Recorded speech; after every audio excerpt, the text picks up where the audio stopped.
The counting of the Omer, one of the most difficult mitzvot to observe. What is it about the counting of the Omer that makes it so tough? On the surface, it is one of the easiest things I have to do. Every night, before I go to bed, I just have to do a counting. Today is the first day, the second day, the 10th day of the Omer. How hard can that really be? The problem is we have to count it for 49 days. What is the story of this counting of the Omer? The history of the counting of the Omer dates back to the Torah itself. It says like this, that on the morrow of the Shabbat, which is translated as the second day of Pesach, we start counting. They did an offering of an Omer, which was a measure of barley, and hence the name of the term Omer. And from that time, they would count 49 days leading up to the next festival in the calendar, which is the festival of Shavuot. It was this counting that was known as Sefirat HaOmer, the counting of the Omer. It was meant to be a joyous time, an exciting time. Remember, the Jewish people have just come out of Egypt. We're heading towards Har Sinai, the Mount Sinai, to receive the Torah, the divine revelation, an event that is only going to happen once in the entire history of the world. It is the only documented case in the entire conglomerate of religions or histories of religions where God speaks to an entire nation. It should be a moment of great joy as we count up to the Sefirat HaOmer. What is interesting is the way that we count. We count up, not down. Normally, when I'm thinking about a holiday, I'm always counting down. 3 weeks to go to holidays, 2 weeks to go to holiday, next week is a holiday, tomorrow's the holiday. In the count of the Omer, we're counting up. The Kabbalists explain that the purpose of the Omer, of the counting of the Omer, is to try and improve every part of our spiritual character, spiritual nature. And thus they composed a special reflection that is recited after the counting of the Omer, and saying that maybe there be a tikkun, maybe to be a correction in the different spheres. There's much written about it, far more than I can encapsulate in this little presentation. But nevertheless, every single day of the Omer is a time of reflection, introspection, and improvement, with the purpose of arriving at Mount Sinai.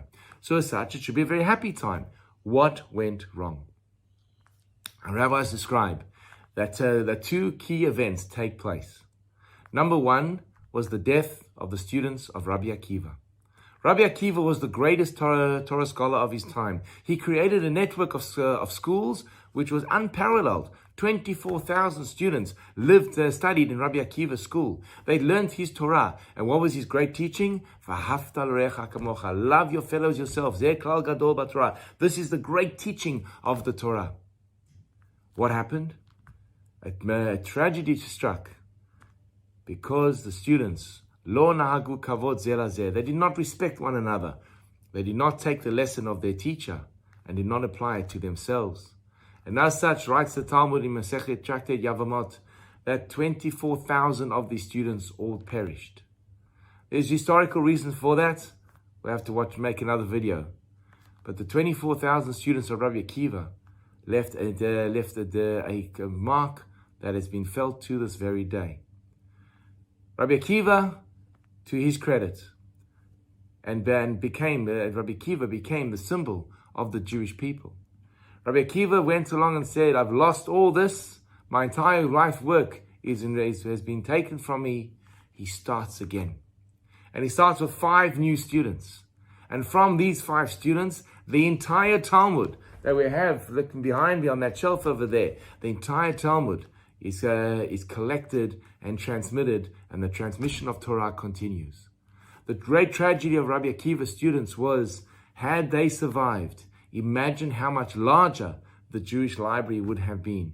Imagine how many words of Torah, insights and explanations were lost with the death of the students. And thus, the Sefirat HaOmer, the deaths happened over 32 days, became a time of national mourning. It ceased on Lag BaOmer on the 33rd day. So according to many, we start the mourning process already from the second day of Pesach, all the way through to the 32nd day of the Omer. There's another tradition, which is a custom amongst Ashkenazi Jews, and that is to only start the mourning from Rosh Chodesh Iyar and count the 33 days till 3 days before Shavuot. What was the reason that the Ashkenazi Jews picked a different date. They had a different history. Whereas our Sephardi brothers never experienced the Crusades in Europe, the Ashkenazi Jews, particularly those of France and Germany, were decimated by the Crusades. And the time of Iyar was particularly harsh for them. They viewed the death of Rabbi Kiva's students and the death of the communities as a double blow. And thus Ashkenazi Jews took on the custom of taking on the laws of mourning from Rosh Chodesh Iyar through to 3 days before Shavuot. And this is where the confusion rises between the two traditions, between what was known as the first half of the Omer and the second half of the Omer. What are the laws of mourning? Very briefly, we don't have weddings during this time. We don't get haircuts at this time. Many men will grow their beards during this time as a symbol of mourning. And while you're looking at the scragginess and the roughness of the beard, remember that it was because of the fact that the students of Rabbi Kiva could not respect each other that we now have to feel unkempt and sad. As mentioned at the beginning, the purpose of Sfirat Omer is litzaken, is to improve ourselves and to prepare ourselves for the receiving of the Torah. The period of mourning just helps us to refine and to focus.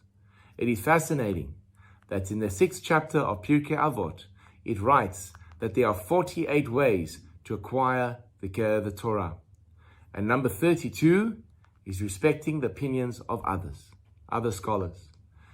The day 32 is the final day, according to those who keep the first half of the Omer, that we learn the lesson of respecting one another, of nahag kavod zeh lazeh, giving respect, which was the great sin of the students of Rabbi Kiva.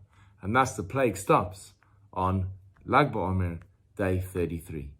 I hope that was informative and helps you to keep the mitzvah. So it's very simple.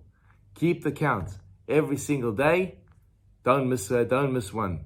If you miss counting at night, I'll even help you out. The law says, as long as you do the counting within the 24 hours, you're still in. But if you miss a day, well, you've missed out the mitzvah for the year. So, happy counting.